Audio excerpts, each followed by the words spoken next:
Looking for a delicious, easy to make drink to enjoy this fall season? Look no further than my homemade apple cider recipe.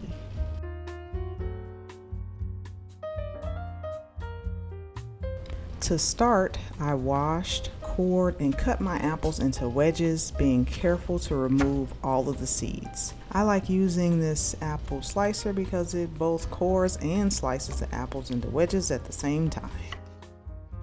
For this cider, I used ambrosia and Honeycrisp apples. They're my absolute favorite apple combination for cider because they complement each other's flavors. The ambrosia apples provide sweetness while the Honeycrisp apples offer a touch of tartness, resulting in a cider that's both sweet and tangy. Now, when you make this, feel free to experiment with different apple varieties because the best apples for your homemade cider are those that you actually enjoy eating.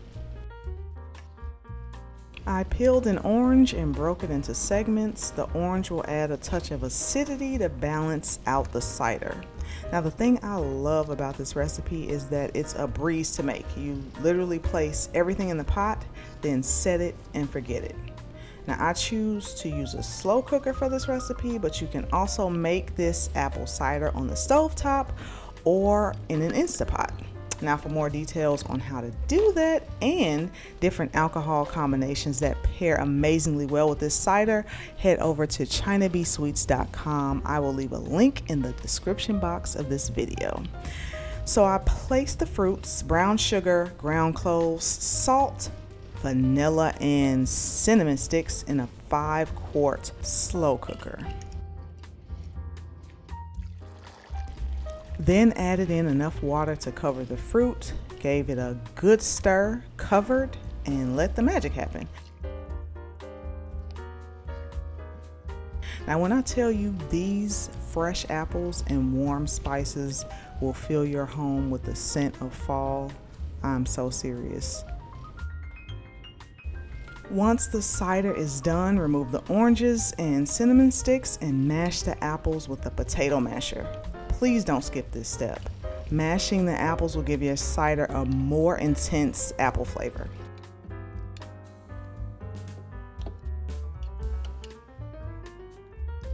Once your apples have been mashed, use a fine mesh strainer to carefully strain the cider. I press out more of that apple flavor while I'm straining, and I repeat 2 to 3 times to get rid of any solids.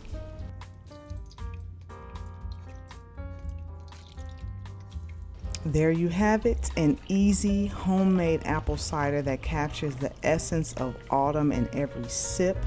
I'd love to hear your thoughts and any personal twist you added to this recipe in the comments below. Don't forget to subscribe for the latest recipes. And if you found this recipe as delightful as I do, like and share this video to spread the fall vibes.